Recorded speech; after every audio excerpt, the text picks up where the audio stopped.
中国大陆电影市场一直冷冷清清，真正的好莱坞大片被限制，文艺片没人看，青春片被割韭菜割麻了，院线开门全靠空调维持呼吸。但就在这样一片低迷寒流中，突然一部名叫《南京照相馆》的电影像被打了鸡血似的冲上暑假票房高地，刚上映2周，截止到8月7日硬是砸出了 18.73 亿元人民币的成绩。这不是票房，这是政治任务完成度的 KPI 呀。8月6日，中共驻美大使谢峰携夫人王丹出席南京照相馆北美首映礼。他主打一套爱国高音，票房口碑双丰收，以史为鉴，开创未来，忘记历史就是背叛。只是抗日的时候不见中共，抢功的时候全在 C 位，一把剪刀把别人的血汗全贴到自己脸上，这才是中共版的以史为鉴，鉴别哪些史可以用，哪些史必须删。在一个观众宁愿看短视频也懒得走进影院的时代，一部讲日军屠杀、少年冲洗底片的苦情戏为什么能成为爆款？它真的好看吗？还是只是好用？南京照相馆是北京今年民族主义宣传的代表作，主题不只限于抗战，而是为即将到来的93大阅兵营造爱国热潮与仇日氛围，对外释放强硬信号，对内安抚现实焦虑。所以靠着抗战80周年的党国背书，南京照相馆一路躺赢。其实电影火不火并不重要，重要的是它要达成什么目的。电影里血泪交织，观众的情绪如股市熔断般狂跌。孩子看完电影后，有的用锤子猛砸中国地图上的日本，有的撕掉自己珍藏的日本动漫卡片，还有孩子哭着喊着要杀光日本人。这不是观影感动，这是仇恨灌输的副作用。大人也没躲过去，有的剧院观众被要求起立默哀，还得齐声喊口号，大好河山，寸土不让，搞得观影体验活像参加政治学习班。一部电影终于做到了票房与仇恨的双丰收。简单的说，就是这样一个逻辑。当中国内部的难题无解，就让人民转移视线；当经济数据太难看，就给他们一场爱国电影；当孩子缺乏未来，就让他们学会仇恨。所以南京照相馆是中宣部加统战部的联合出品，用民族主义来收割大人小孩。那么真正坐在导演椅上的又是谁呢？观众朋友，您会买票看这样的电影吗？您好，这里是大时局时海卫星，我是小峰。南京照相馆表面上是抗战主题的爱国教育片，实则像极了当局煽动民族主义情绪的定制宣传广告。主角是一名15岁少年，偶然在日本军官带来的底片中冲洗出日军暴行的影像，还能做成相册，成为战后审判的证据，堪比战地记者加国际法政专家加地下工作者3合1。问题是，这剧情不但狗血，还违背历史常识。多位日本历史学者指出，日军当时不会有这种暴行自拍给人审判用，更不会拿给中国照相馆去冲洗，剧情十分荒唐。而且这不是单一事件，而是有时间节点和舆论操作的配合。8月15日，山河为政和平时先生上映，刚好对应日本无条件投降。9月3日，营救飞虎登场，对应中华民国宣布抗战胜利。9月18日，731准备登场，暗示918事变与日军系军战，而这些全都刚好与93大阅兵、抗战胜利80周年政治主题完美对齐。这不叫爆款，这叫政策定向书写，全民协同抬轿。中国没有电影分级制度，这就像没有安全阀的压力锅，把年幼孩子都送进了仇恨的灌输机器，一边说要和平发展，一边让小学生对着地图喊报仇雪恨，一边收日本的援助建友好医院，一边把日本全族塑造成妖魔鬼怪。你说这是教育？不，这是情绪操控。更讽刺的是，中共曾在抗战时期和日本密谈互通情报，真打仗靠的是国民党，但今日宣传却把共军美化成抗日主力，完全偷换历史功劳，再包装成爱国电影，最后塞进每个中国家庭小学生的脑袋中。这不叫电影，这叫历史洗脑的再造工程。南京照相馆仇恨滤镜 8K 高清，历史选择性修图，网络上却冒出一群不按剧本走的人。他们说仇日是仇日，咱能不能顺便提一下中共杀自己几千万同胞的成绩单？这话一出，感觉比直接在微博评论区放炸弹还刺激。一起看看网友们的灵魂拷问：南京大屠杀不能忘，那大跃进、文革、6·4算不算大号国内大屠杀？有没有立个碑，拍部电影，起个名字叫北京照相馆？北京照相馆有人敢看吗？有视频博主直接吐槽南京照相馆是丢人现眼馆，战争片本该是反战的，结果你搞成战争还没完，我们仇恨继续的续集，把日本人全部恶魔化，给中国观众心里埋地雷，种的不是和平的树，是仇恨的树。最后还反问，1949年以后，中共自己干掉了几千万中国人，这个有谁拍？北京照相馆多么深刻的禁片题材，网络上还有人配图，一张来自1989年天安门广场的老照片，中共士兵端着冲锋枪，笑容灿烂，仿佛在说：妈，我到北京一游。照片旁配字北京照相馆，背景音乐自动切换成坦克履带碾压的低频 BGM。 这些照片最早是大陆公民记者现已定居台湾的周曙光翻拍并上传网络的。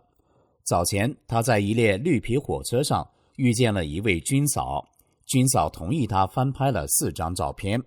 那些都是她昔日参加6·4镇压的丈夫收藏的照片。周曙光对此表示，有了来自军人视角的照片，证明确实有军人拿着枪去了天安门广场，士兵们当了听命于共产党的刽子手，还认为他们是为党为国立了功，把屠杀当作光荣。周曙光还透露，据他所知，这些替罪羊上过天安门的战士，最后都没有正常分配工作，成了中共的牺牲品。要知道，1989年的8964是中共至今不敢在教科书里承认的超级禁词，但现场照片、外国记者的胶卷都在，只是中国40岁以下的年轻人，很多连这场屠杀的存在都不知道。这就是中共教育的奇迹，不是让人忘记，而是让人从未知道。旅澳历史学者李元华对媒体说得更直白，伤害中国人的不止侵华日军，中共的政治运动一场接一场，干掉的自家人多到几千万。6·4时，野战军坦克开进首都街头，机关枪架在立交桥上，现在的年轻人连这种画面都没概念，因为教材早就删成白纸。台湾学者曾建元也直接对比，日本反思过去，从法西斯国家变成民主国家，成了东亚和平支柱，而中共却逆向进化，从被侵略者变成了输出集权的现代法西斯。中共的逻辑很稳定，对历史把别人的丑事放大到显微镜，把自己的血债修成水墨山水画，对外高喊勿忘国耻，仇日仇美仇外星人，反正全地球都能愁。对内忘记国内惨案，忘记文革，忘记6·4，忘记几千万离去的同胞，就连最近的江油照相馆一说就封号，民众只敢不闻不问，而南京照相馆一说就高潮，远在80多年前却能感同身受，真是没有对比就没有伤害。所以南京照相馆不只是个电影，它更像是一面单向反光镜，让观众清楚地看到别人的罪，却永远看不到镜子背后那个端着枪笑着拍照的自己人。中共正熟练地踩着历史的倒车，车牌号法西斯复刻版。中共的官方神话版本是，党是全民族抗战的中流砥柱，抗日战争要是没了它，中国恐怕就被日本送进二手拍卖市场了。但是历史翻出来的真相像一只脱线的皮鞋，踩在舞台灯下才发现，底子原来是日本制造的。毛泽东不仅没对日本皇军磨刀霍霍，反而数次公开感谢，次数之多足够凑一套感恩的新专辑。以下是官方档案与回忆录中收集到的经典桥段。1956年，老毛发出了感恩的第一声，毛泽东与前日军中将远藤三郎握手寒暄：“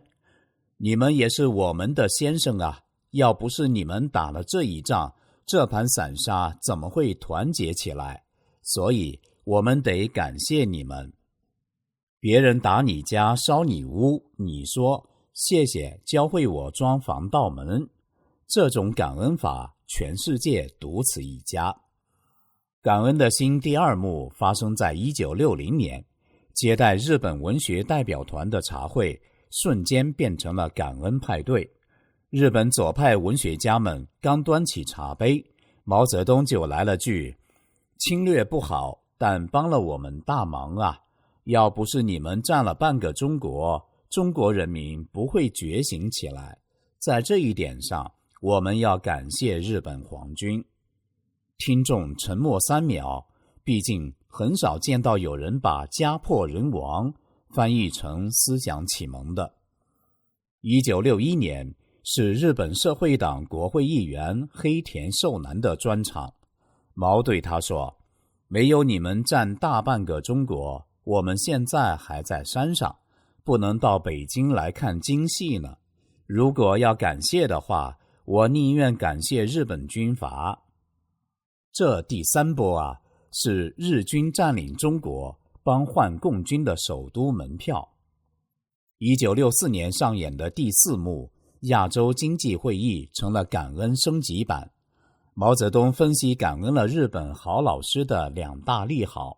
削弱了蒋介石，共产党军队从2万变120万。简而言之，日本军国主义的军刀一边砍国民党，一边替中共铺红毯。1964年，毛泽东再次接见访华的日本社会党人士，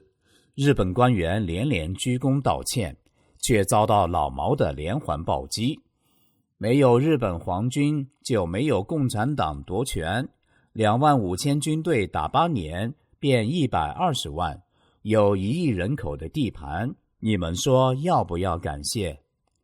这气势像是在颁侵略者年度最佳助攻奖。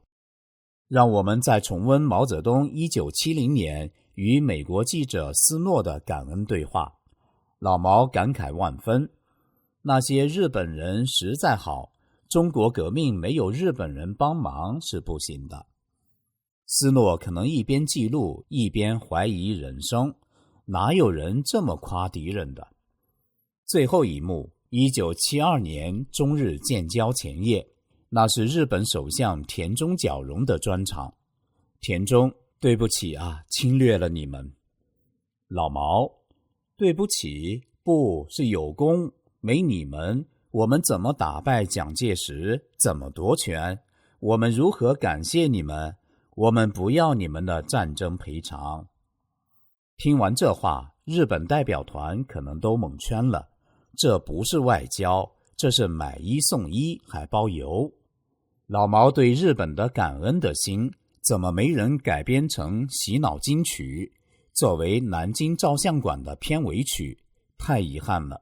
别的国家领导面对侵略会记仇，要赔款，写痛史，老毛则开创了感恩侵略学，把日本皇军封为中国共产党的隐形股东。在中共宣传里，他们是抗日主力，在毛自己的话里，日本军国主义才是真正的贵人。真正打日本的是国民政府，历史在教我们认清谁才是真英雄。公开资料显示，从1937年卢沟桥一声枪响开始，